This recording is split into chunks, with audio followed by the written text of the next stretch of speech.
Good morning. This is Business Morning. Welcome to the program. I'm Chimeze Obi Iwago. The president has directed the Nigerian Electricity Regulatory Commission, NERC, to ensure a nationwide mass metering program that will put a stop to estimated and arbitrary billing for electricity. The president's directive is contained in a statement by the NERC chairman, Mr. James Momo, who says going forward, electricity distribution companies will only be able to review tariff rates when they consult with customers, commit to increasing the number of hours of supply per day and quality of service. The Commission adds that unmetered customers will not experience any cost increase beyond what is chargeable to metered customers in the same area. Those who use less than 50 kilowatts of electricity will, and those receiving less than 12 hours of supply will also not experience any change in tariffs. It adds that the President has directed that there should be a nationwide mass metering program in an effort by the federal government to put a stop to estimated and arbitrary billing for electricity, while a waiver of the import levy on meters has also been granted. And the presidency says the negative economic growth report released by the National Bureau of Statistics on Monday, which showed a 6.1% contraction in the second quarter, is not so bad when compared to other countries. In a statement released yesterday, the presidency says despite the slowdown in economic activity during the quarter, Nigeria still performed far better than most advanced economies such as Japan, Germany, South Africa, the US and the UK, which have fallen into recession after contracting to between 8 and 33%. The presidency further explains that economic activity is gradually returning in states across country due to gradual easing of COVID-19 restrictions, while fiscal and monetary policy initiatives made by government is expected to mitigate the economic impact of the pandemic in the third and fourth quarter of 2020. We're talking about the GDP number there. Education sector is another sector that took a hit from the coronavirus pandemic with the closure of schools across the state. Now, this reflected in the growth rate of the sector in the second quarter of this year. According to the latest GDP number released by the National Bureau of Statistics, the sector recorded a negative growth. The real growth in education year-on-year stood at minus 24.12% in second quarter, a decrease of minus 25.09 percentage points from the corresponding quarter of 2019, which was estimated at 0.96%. Now, when compared with the previous quarter's rate of 0.69%, the sector growth decreased by minus 24.81 points. The sector contributed 1.43% to the total real GDP in second quarter, which was lower than 1.77% reported for the corresponding quarter in 2019. Well, joining me now to look at the critical issues around this sector is the former Vice Chancellor of the National Open University of Nigeria, Professor Olubinro Jegede.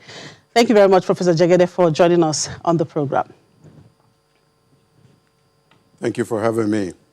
So how would you contextualize the damage done to the education sector by the pandemic, and what is your assessment of how the government has handled the situation so far? Thank you very much. Just like in every other sector, education has been hard hit by the pandemic. COVID-19 it has disrupted and devastated the sector, and it has affected households, pupils, lecturers, universities, colleges of education, and everywhere else. COVID-19, as we know it now, has affected 24 million people around the world, with about 900,000 deaths. And in Nigeria, I think the record is that it has affected 54,000 people and about 1,000 people dead. But what we must know is that COVID-19 is never going to go away. It is too widespread and too transmissible. The best case scenario is getting a vaccine and a better treatment, making it less dangerous and less disruptive. Education must change urgently and immediately to cope with the pandemics. If it's going to be with us, if COVID-19 is going to be with us, education must change. It must accept the pandemic or the changes that are being meted out to the Nigerian public and, in fact, the whole world. It must accept it as part of our dress code. It has to be something we must deal with on a daily basis. And that's why we need to move ahead to make sure that our education system, together with the economy, are able to handle what we have gotten now through the COVID-19 pandemic. Well, you talked about the fact that education must change in line with the pandemic. What sort of change do you think we should have as it is now? Don't forget, it's a pandemic. It's a health issue. And so the government had to take the action they took by, okay, schools, please close. So if we say we have to move ahead, with education, the pandemic has come to stay with us, the coronavirus has come to stay with us. What sort of change should we be, having as it is now? Well, the changes and how to implement them must be multi-sectoral. Education has to work with the economy. It has to work with every other aspects of the economy to make sure that education is in the right track. The health sector must be involved. With our economy, as you mentioned, rightly mentioned earlier, our economy is going down the drains. We have been told that Nigeria is one of the 8 countries in the World Bank red zones. That is, our GDP, like other 7 countries that is in the red bank zone, World Bank red zone, has been falling steadily over the past 20 years. And so something has to be done. Our GDP, which is a measure, a monetary value of all finished goods and services, that is used to estimate the size of a country's economy, is expected to reach 398 billion by the end of this year. But our GDP per capita, that is the indicator of individual share of wealth in Nigeria, is only $1,900 US, meaning if they divide or they split all the money that we have that comes from goods and services in this country, each person in this country, each of the 200 million people we have in this country, we only have about 700,000 naira. So our budget is in trouble. We have a budget of 10.5 trillion with a deficit already of 2 trillion or 2.2 trillion. And so there is a big problem. Education has got only 706 billion in the budget, less than 10%.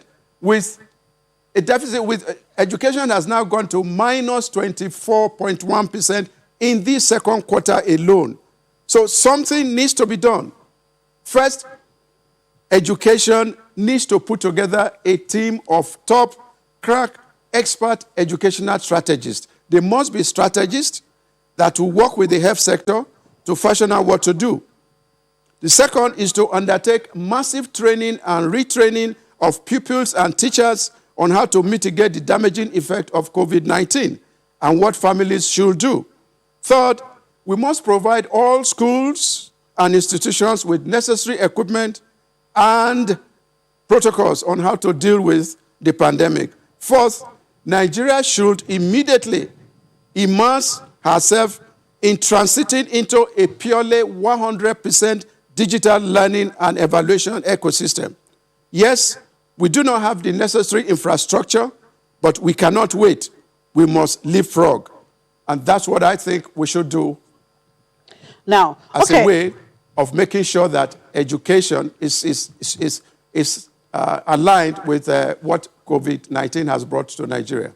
Yeah, you talked about the GDP numbers. Yes, looking at those latest data, minus 24.12%, no thanks to the pandemic. However, yes, looking back the previous quarter, the growth rate hasn't been impressive either, and the sector's contribution to the GDP is less than 2%. As an educationist, does this worry you? Should this sector be doing better than this? What are the key challenges? Yes, the sector should be doing better than it is. With minus 24.1, it is embarrassing, to say the least. As a country, 60 years of independence, we must do something about it. At the moment, let me just start by saying some of the problems we have in Nigeria, or the major, is that we have not moved on with the times. It looks like, it's not even that it looks like, I think that is what is happening. We are using analog techniques to solve digital problems in Nigeria. And if we are doing that, we'll be putting the round pegs in square holes. It means instead of even walking from the answer as we should be doing, we are still groping in the dark. We need to change. And to change, as I've always said, we must decide on a number of things to be done. Number one, the national policy on education is due for a total rewrite. We need a policy change in the direction. The current national policy on education was written in 1976 and revised several years after. It is now very obsolete. Our curriculum in schools, in colleges, in the primary schools, in the universities are dated, or as we say, they are outdated. Our modern 21st century education must be fully digital and accessible 24/7. Our teaching and learning model must change from the traditional pedagogy to what is now being called as heutagogy or webagogy. We must go beyond traditional algorithm to what is now being called quantum algorithm or quantum computing and quantum biology. Indeed, we must move to quantum technologies. The adoption of technologies must be spearheaded by seasoned educators with 21st century thinking. Schools, colleges, and universities, as I said, as currently constituted, will be redundant very soon if we don't do something about it. And institutions all over the world are now being virtual, they are being meta, they are being open in nature and in character. And so we must move ahead. I mean, yes, I disagree with the budget allocation to the sector. Like I said, we have only 706 billion. And with minus 24.1% performance, we really need to pump in a lot of money into our education system. Yes, as has been said, it is below what is happening generally in the world. The universities must also work hard to change the whole system and meet with what is happening around the world as well as what is happening, what people are doing to stem the pandemic. We must look inwards. The world is moving to the space age. Mm-hmm. And very soon, many countries will be sending their people to live on the moon. What are we doing in Nigeria? Yes, infrastructure is not there, but we must move. Absolutely. And like I said, if people are going, what it means is that very soon the people from the developed world will be holidaying in the moon and will still be struggling here. In fact, they are going to leave us behind. We must make sure that we teach our children, our curriculum will be changed. And we must begin to teach everything that the world now needs. We must use artificial intelligence, nanotechnology, cognitive science, megatronics, all this, and blockchains. All this we must use. We must input them in our curriculum. Our curricula, both in the primary, secondary, and university system, are outdated completely. In fact, we are going backwards. We are about 50 years behind the world in the curriculum that is being used in schools and universities. And we cannot afford that to happen in Nigeria. Right, Professor, just as you said, the application of digital tool for learning is what has, come with the pandemic. However, that seems to have revealed some kind of divide in the education system in the country. Yes, we've seen most of the students, particularly those of them in the urban areas, those in the private schools, whether university or secondary school or primary school, are leveraging technology to learn. But yet we have other children in the rural areas or from the poor backgrounds and not able to do that because they don't have the wherewithal. How do we bridge this gap? How do we deal with this situation if we have to, move on with this pandemic? And of course, if you say that technology is where to go now, we have to inculcate it in our curriculum. Yes. Well, COVID-19 caught the whole world unawares. But other parts of the world have found ways of managing their education. Our Minister of Education is doing his best. The country is trying as much as possible. But you cannot give what you don't have, because we did not prepare for this. We didn't know what was coming ahead, and we did not even move with the whole world by going digital. We are now in this problem. Yes, we have problem with infrastructure. The rural areas don't have it. The children don't have computers. Light is a problem. Water is a problem. Network is a problem. But why don't we ask ourselves, how are other countries doing it? South Africa is doing it. Kenya is doing it. Ghana is doing it. So why must we hide? Why must we bury our head in the sand like the ostrich? I know everybody talks about the infrastructure deficit in accepting e-learning or digital learning or online learning. We always talk about lack of appropriate technical infrastructure or whatever, rural versus urban. But let me tell you one thing, and this is what I'm sure the viewers will agree with me about. The most appropriate digital device as at now is the mobile phone. For the past 8 years, some of us have been promoting mobile phones, and Nigeria has got a penetration of more than 95% mobile phones. Even grandmothers have it. My 97-year-old mother has got a mobile phone. So Nigeria has a very high mobile density and is growing fast. Other countries are now leveraging on using mobile phones to teach online education, e-learning. Instead of students using it to go on pornography or do whatever or all sorts of things, we can organize it in such a way that they use mobile phone to learn. It is being done in other countries. We don't need to reinvent the wheel. And I'm not just telling stories here. Like I said, for the past 8 years, United Nations, UNESCO has been talking about we using it. We must use it. South Africa uses it. Kenya uses it. Rwanda uses it. Botswana uses that. So we need to leverage on what we have. Yeah, yes. Professor, we really don't have much time for this conversation. I know that there are a lot of issues in the education sector to, to talk about. Issues of the strike. We've seen ASU, despite the lockdown of this COVID-19 and all that, ASU is on strike. The universities, even if the government says, okay, students go back to school, ASU is not ready to go back to school. There's that issue there and all of that. Now, the president has just announced 9-point priority areas where he intends to focus on in the next 3 years, and education is one of them. For you, what would you want to see done as quickly as possible in the education sector? The president, as part of his 9-point program for the next 3 years, the president has talked about expanding access to quality education.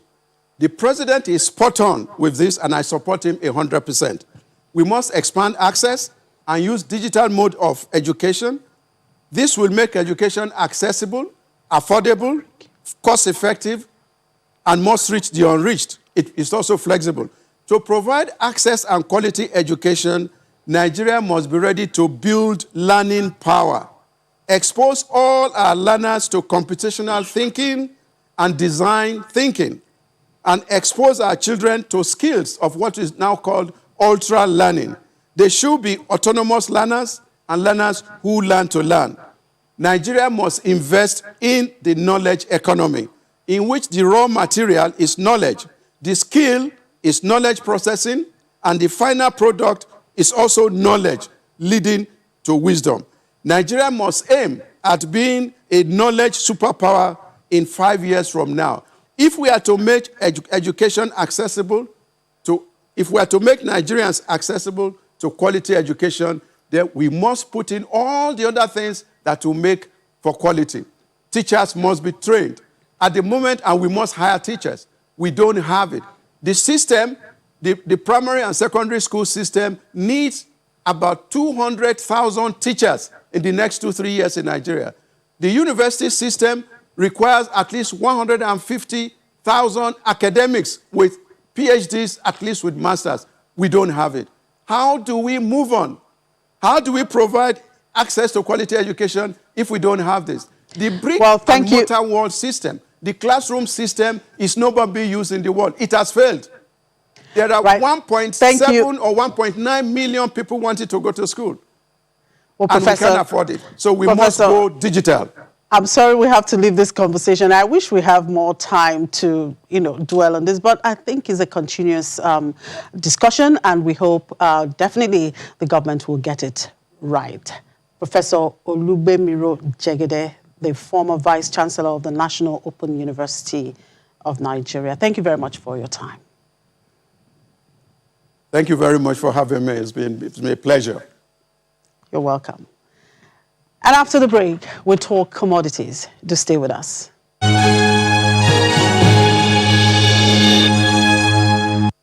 And for commodities market update, I have Damilola Akimbami, the head of research at Financial Derivatives Company, with me here. Hi, Dami. Good morning, Chimezi. Good to see you again. Same here. New electricity tariff takes effect September 1. So we should expect higher prices of commodities. Yes, we should actually expect that. But first of all, the fact that the government has at least announced that it's going to be effective September 1, and bear in mind that we've had at least 2 postponements. It was initially supposed to take effect April 1, then it moved to July. We're even hearing Q1.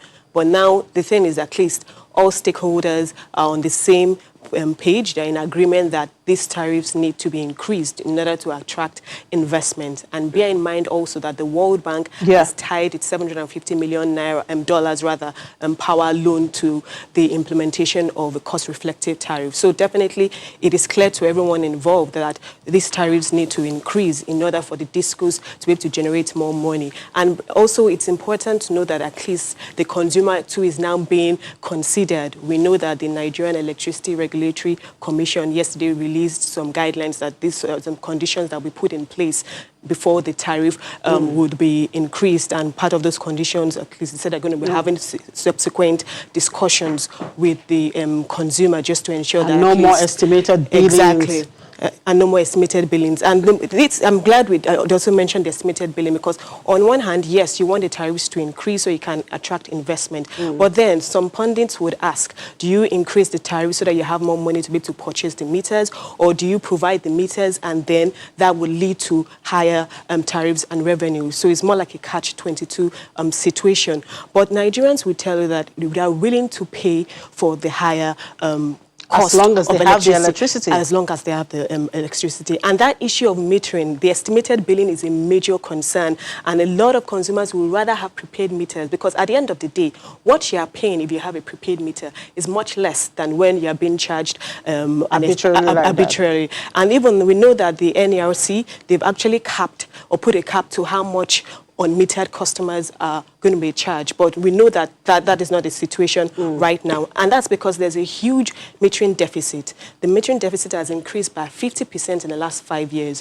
from 4.5 million to about 6.75 million this year. So that's significant. And we know that even the federal government, in the bid to basically bridge that supply gap, the federal government has removed or waived that 35% import levy on meters for 1 year, just so that you can bridge the supply gap. Because if you have more meters, and that would help. Exactly, meters, definitely, and that would push revenue. But more importantly is the collection, because you can increase the tariff, you can increase the cost. But if you're still having leakages, you're not going to receive as much. So that collection process has to be addressed.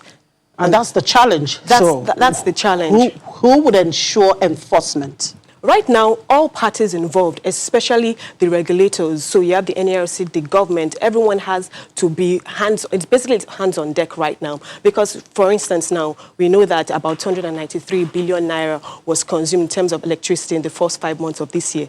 But the discos were only able to remit 20% of that. So where did the 80% go? Definitely most likely to the agents, to the third-party players in this business. So with the meters, the metering situation, or when there's an increase in the supply of meters, it would address and curb that issue of lost revenue. And if you have more revenue, definitely you can also address constraints. We know that even the amount of power that is stuck from what the generating companies generate that doesn't get to the national grid is at least about 4,000 megawatts. So you have that amount of power stored that is not getting to the end user. And that's why we have so much gas constraints. We have so much gas and power shortages. So it's an issue that needs to be addressed. And I know that the government is looking into it and they're moving in the right direction. Now, how will they deal with people who,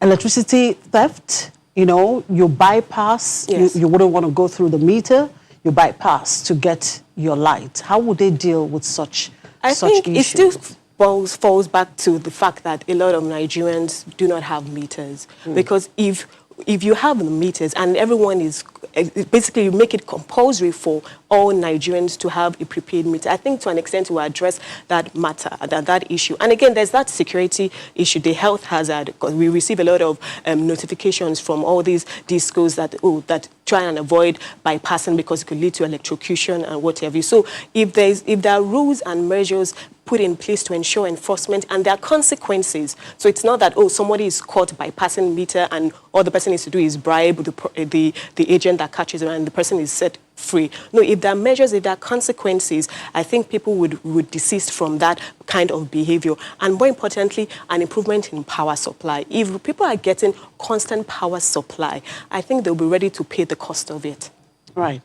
Okay, now let's still talking about this electricity tariff here. Yes. What will that mean for inflation numbers going forward? Yes, so for inflation, definitely in the short term, because electricity accounts for a significant part of the core sub-inflation index. So we should see an increase in consumer prices. But more importantly, because power is a major input, if I can use that word, even in the manufacturing process. We know a lot of manufacturing companies have their own gas power plants. But if there's an improvement in power, definitely that will lead to an increase in aggregate output. And that short-term pain of an increase in inflation, because there's now an increase in output, it starts to lead to lower prices. So in the long run, it would have a positive impact and food prices should subside. All right, when we look at one of the burning economic issues there, you have 76% of agric workers return to work. Would that mean more food on our table? Well, what that means is that definitely, again, the agric sector is one of the largest employers of labor. And like I mentioned on Tuesday, out of the 3 subcategories, it was only agriculture whose share of to GDP increased. Industries and services recorded a lower decline in terms of their contribution to GDP. So it's significant. And agriculture is a seasonal sector. It's influenced by seasonality. So right now we're in the harvest season. So that is not surprising that we're seeing a significant amount of agric workers returning to work in this period. Also, what has helped the situation is the fact that there's been a relaxation of the movement restrictions. So now I can go to my farm and harvest my goods and also get it across to the end consumer. So that obviously has impacted positively. And what this means is that the food prices in the near term should moderate. And the fact that productivity gains are increasing because now there's a pickup in the level of economic activity, that should impact positively on food prices. Yeah, and good news there, cocoa prices inch up. Will that impact our foreign exchange earnings? Cocoa is Nigeria's major... Is one of our exports, you're right. Yeah. Yeah, so cocoa prices, we're seeing the prices for cocoa increase, and that's because of the dry weather spell. You know, we keep talking about that we're in the rainy season, this is the harvest season, but yet still we're not experiencing as much rainfall compared to previous years. So this dry weather spell has actually led to a supply shortage in some of the cocoa producing states in Nigeria, so the likes of Ondo and Ogun State. So we're expecting that. But the good news is Nigeria obviously stands to benefit from higher cocoa prices because it contributes to our export revenue. It will help shore up our external reserves, which have been increasing in the last couple of days to $35.64 billion. So that's a good thing. And again, it's reducing our dependence on oil prices. Yeah. And for the downer, you expect the GDP contraction, of course, to continue in second half of the year, and you say labor-intensive areas was hit. Which of these labor-intensive areas? So we're talking about the likes of construction, transportation, real estate, those sectors from the Q2 numbers that were released earlier this week, so that those sectors were the worst hit. So for instance, aviation was minus 57%. So definitely in the second half of 2020, we expect that contraction in GDP to continue, albeit it will be at a slower pace because we're seeing a pickup in demand and in aggregate output. And with the international flights that are resuming come this Saturday, August 29th, for instance, the aviation sector stands to benefit from that because there will be a pickup in economic activity and a reduction in the job losses that have been recorded of late. Well, the presidency reacted yesterday and says the contraction in the GDP is not so bad when compared to other countries. Just wondering. Well, like I said, it's not a race to the bottom. Yes, we know that a lot of countries are recording negative growth rates. But why don't we focus on what's happening in our country? If you're comparing yourself with the likes of US and UK that are sophisticated and developed, yes, and they have stimulus packages. I mean, South Africa yesterday released its inflation number. I thought it was just about 3.5%? Yes, so exactly, each country has its own peculiarities. So for Nigeria, we have the resources. So what has affected us in the past, obviously, poor and untimely implementation of reforms. We know what to do. Do we do it at the right time? Even when we do it at the right time, is it in the right magnitude? So for instance, the Economic Sustainability Plan, which is 2.3 trillion naira, that stimulus package is just about 20% of the total contraction in GDP in Q2. So it's not sufficient. So we need to do more. We need to inject more. Also, the policy reforms that we're doing, we talk about Forex every day, and that is one issue that is affecting the manufacturing sector, which is also a major sector of this economy because Nigeria is highly import dependent. Is there enough Forex around for manufacturers? A lot of them are using a blended rate because, one, there are a lot of restrictions. The CBN is coming up with a lot of Forex rationing and restriction measures just to reduce the arbitrage activities. But then still, the Forex is not available, the price is not right. So these are some of the issues that the government needs to address, which will lead to at least a pickup in growth. Absolutely. So how would you describe the commodities space in the week that is about to end, and what is your outlook? I mean, looking at the price movement here. Yes, okay, so I'll start from the global market. So in the global markets, we're seeing that obviously, for instance, in the oil market, the Hurricane Laura is affecting prices. And we saw yesterday that oil prices traded around $46 per barrel briefly, and also the fact that the U.S. recorded a lower crude inventory level. So those factors are keeping oil prices relatively elevated. And in the other markets, we are seeing cocoa. We talked about the fact that there's a dry weather spell in Nigeria, which is pushing up prices. Also, when we were seeing increased demand for some of the other soft commodities. Now, if you come to the domestic market, prices are still mixed. And if food inflation with the harvest, if the harvest is robust, and with this talk about electricity, we can get an improvement in power. The fact that more agri workers are now going back to the farms, and since agri contributes significantly to the labor force, we should see food prices moderate in the near term. And because of productivity gains, that will impact positively on commodity prices in the short term. All right. Thank you, Dami. Thank you, Chimeze. Right. Damilola Akimami is the head of research, financial derivatives company. Or just before we go to the markets, a quick look at the global oil market this morning. Prices were in a holding pattern this morning as a massive storm in the Gulf of Mexico raced towards the heart of the U.S. oil industry, forcing oil rigs and refineries to shut with little impact expected on supply as oil stockpiles remain high. Okay, we'll take a quick timeout round. We'll be back in a moment. And for a review of Wednesday's equities trading and outlook, here is Temple Ashaju. Temple, slow and steady wins the race.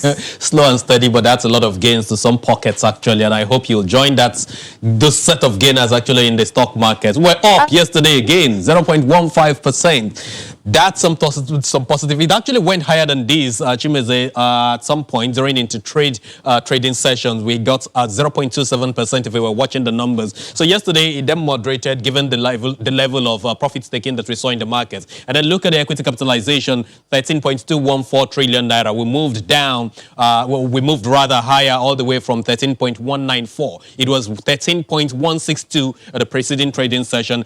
And today we're still having 13.214 trillion naira. Talks about the interest of a lot of investors in the market. Volume of transaction yesterday was a bit of a decline in terms of volume, but that represents the activity level. We saw some 28% decline in this space compared to what we did in the preceding trading session. And of course, we saw some level of profits taken on Fidelity Bank, which is the tier 2 bank that has really been given some real liquidity to some smart investors in the market. It was down yesterday due to profit taken by 56 basis points. And of course, 27 million units of its shares was traded for just 47 million naira. When you price in, of course, all the other charges, the regulatory charges to SEC, to the stock exchange and more yesterday. So value of transaction, of course, Nestle got a bit of a transaction yesterday. Zenith Bank also was positive. Zenith Bank rather was on the other side, was on the south, but we got GT Bank managed to have that up by some 0.20% yesterday. Puts all of that together, represented about 40% of the entire turnover that we have in the markets yesterday. That's the value of transaction, 39% eventually. Dues, 3,411 at the end of the day. Banking stocks were down, marginally down actually, not because we didn't see traction, because yes, we got 1% gain on FBN Holdings, we got some 0.20% gain on GT Bank. Quite a number of banks were actually up, but then we saw profits taken on certain counters. UBA, for example, was a major drag for this sector yesterday. It was down by 1.31%. At the end of the day, we saw it's closing at 6 naira 45 kobo, and that was after we saw some 19.5 million units of its shares traded in the market yesterday. Now, a lot of those transactions were actually on the offer side of things for UBA. Not too good. That now worsened its yesterday performance to 10.42%. Of course, a lot of other banks are still reeling in the negative side of things when you look at the year-to-date performance in the market. Consumer goods side of the market, PZ was up by 5%. We got quite a number of stocks up yesterday. Guinness was also up by 1.3%. Champion Breweries, 7.6%. A lot of the stocks that you have there, flour mills, all of these companies were positive. Industrial goods side of the market, marginally up 0.02%. Folks are still trying to take position at 40 naira on Bois Cement ahead of the dividend payouts that is expected sometimes in October. Insurance side of the market, a whole lot of sell down here yesterday, coupled with some profits taken. Cornerstone, which led 7 other companies to be the major loser of the day, was down by some 10%. And of course, you had 9.6% for Cornerstone actually. Then you had Wapik, which was down by 2.something%. And of course, Custodian Insurance PLC, which also contributed to the losses that we had, was also down. Oil and gas, nothing to show for in this space yesterday. We've got on the phone now Akinbamidele Akintola, who is Equity Sales Manager with Stanbic IBTC Stockbrokers. Thank you for joining us on the program. But quickly, just give us your response to the fact that lately we've been seeing so much of insider trading. We've seen that happen on Unilever, on the consumer goods side of the market. And of course, Sterling Bank, the CEO, kept on buying some shares. UBA, Mr. Lumelu, kept on buying some shares. What's going on? Give us a sense, please. Hi, good morning. Thank you for having me. I think, in terms of insider trading, these are legitimate transactions. Ultimately, a lot of insiders are allowed to trade during open periods and not closed periods. And so for that reason, what we've seen regulatory disclosures from, some top companies like Unilever, Nestle, Nigerian Breweries. I don't think that sometime around 2016, and this is probably this is probably corrected with the fact that people can't get dividends out of Nigeria. There's an FX squeeze at the moment. So we think that there's probably liquidity in the market to drive this transaction. All right, thank you so much. Akinbamidele Akintola, Equity Sales Manager with Stanbic IBTC Stockbrokers. Appreciate your insights there. It's back to you, Chimaze.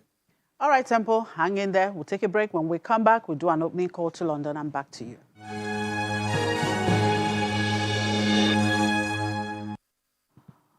Okay, let's cross over to London for updates there with Juliana Olainka. Good morning, Juliana. Good to see you. Well, Gatwick Airport plans to cut a quarter of its workforce due to the impact of the coronavirus. What are the unions saying about this? Well, no word from the union yet. I believe that Gatwick are still in consultation with these proposed job cuts. And this is a long time coming, isn't it? I think we've been discussing the hemorrhaging of jobs in the UK's airline industry, not just the UK's airline industry, in fact, the tourism industry across the world. Even yesterday, there was that report that suggests that in a worst case scenario, 3 of the 4 million jobs that the UK tourism industry has in this country could be lost. Gatwick, I've got to say, they have tried.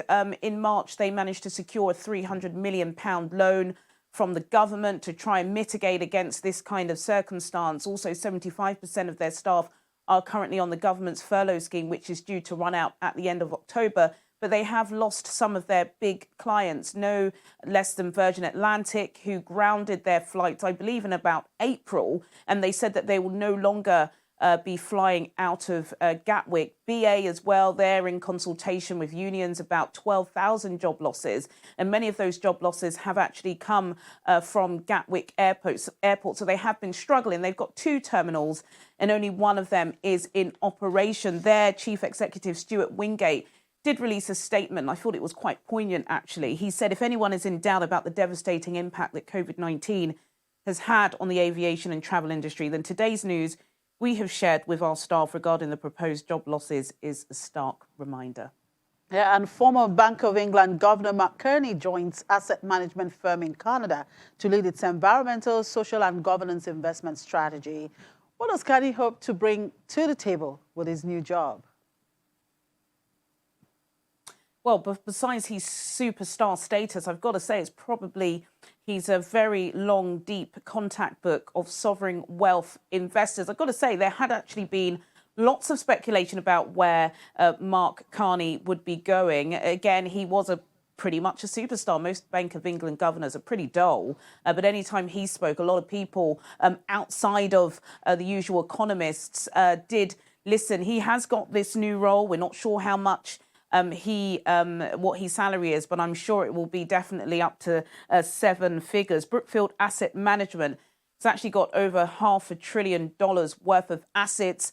Mark Carney will have a VP role, and he will be looking after all their sustainable development and trying to get grants and funding in those positive, clean, green areas, which towards the end of his tenure as the Bank of England governor, he was really an advocate for. It's worth mentioning as well that he's pretty much very qualified for the role. Of course, he was the leader of Threadneedle Street, and before then, he was actually Bank of Canada's governor twice, and he is a former Goldman Sachs banker. So lots of history there. Good luck to him.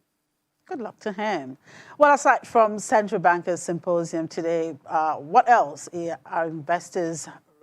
are on investors' radar for today? I've got to tell you, all eyes are going to be on the symposium. It should be taking place in Wyoming. Of course, that's not happening this year. Everybody will be zooming in or using another technology from their desktop. Got to say, all eyes and ears are going to be on Jerome Powell, US Fed Reserve Chair. Of course, America is the world's strongest economy. They've given trillions in stimulus to try and, boost up the economy. It'll be interesting to hear what he says. A lot of people think that the conversation is going to be dominated by the rate of inflation here in the UK. It's supposed to be running at about 2%. I believe it's at 0.4% at the moment, well below the target. The FTSE 100, it opened lower at about 0.4%. The mid-cap index, FTSE 250, opened lower at about 0.1%. One of the major corporate news stories today is about Rolls-Royce, and not Rolls-Royce, the luxury car, Rolls-Royce, the aero engine maker. They've just released their 6 months to year trading update, and it's abysmal. Their shares, their value has plunged £5.4 billion in the 6 months, just 6 months to the year. And that's, of course, because planes have been grounded, people haven't been travelling, and that's really affected their arsenal. And if you compare that to this period last year, their losses were only £791 million. The last time I checked, their shares were down 5.5%, but at the start of early trading, their shares were down 8%. Ghana will follow up with you later in the day. Thank you. And back here on the debt and currency market, let's have tempo back. Thank you so much for the crossover. Quickly, let's look at the unlisted securities market before talking about the debt side of the market. It was unchanged yesterday. Not so much of activities in this space, but we see the market capitalization costing much closer to 523 billion naira in the market. Look at the volume of transaction, just 2,500 at the end of the day, one deal, and all of that crossed on CSCS, which is your market depository. Now, on the debt side of the market, bonds, of course, yesterday experienced some kind of negative performance in the system. Folks were a cold shoulder at the short and the long end of the curve, so not so much of activities there. But we look at the number, 23rd of February 2028. This is a major paper that has now resurfaced on our board. And here's where you had a lot of activities yesterday in the market. We saw a contraction in the yield yesterday by 10 basis points. As a matter of fact, 10.8 basis points or thereabout. And of course, look at the price, climbed up to 133 naira 2 kobo in the market. 2 billion naira worth of transactions, what was recorded against that side of the market. Here, you got 4 deals compared to what you have in terms of bid spread across other space in the market. NCB side of the market, not so much of activity. Of course, yesterday, the CBN rolled over 197.6 billion naira in the market across 3 tenors.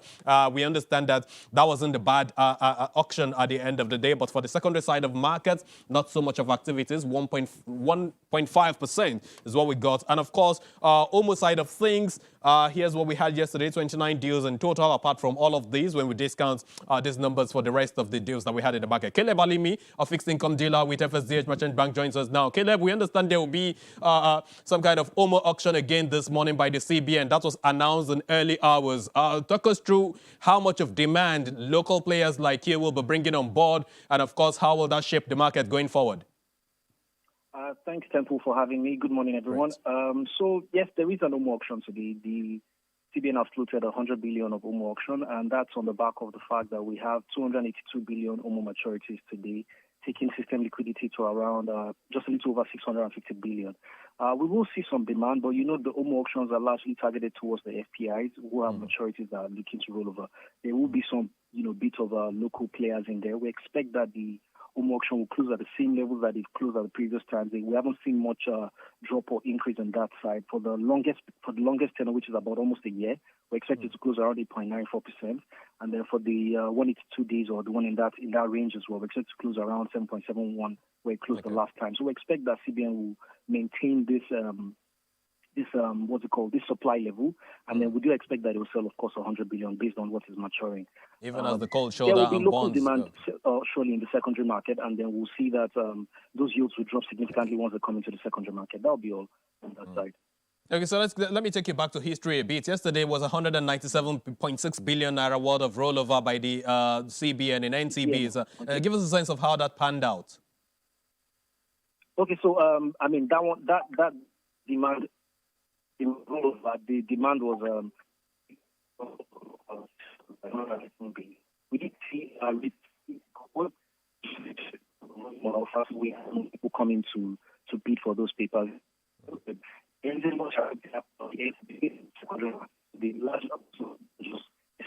That rollover window, so to say, and continue as well.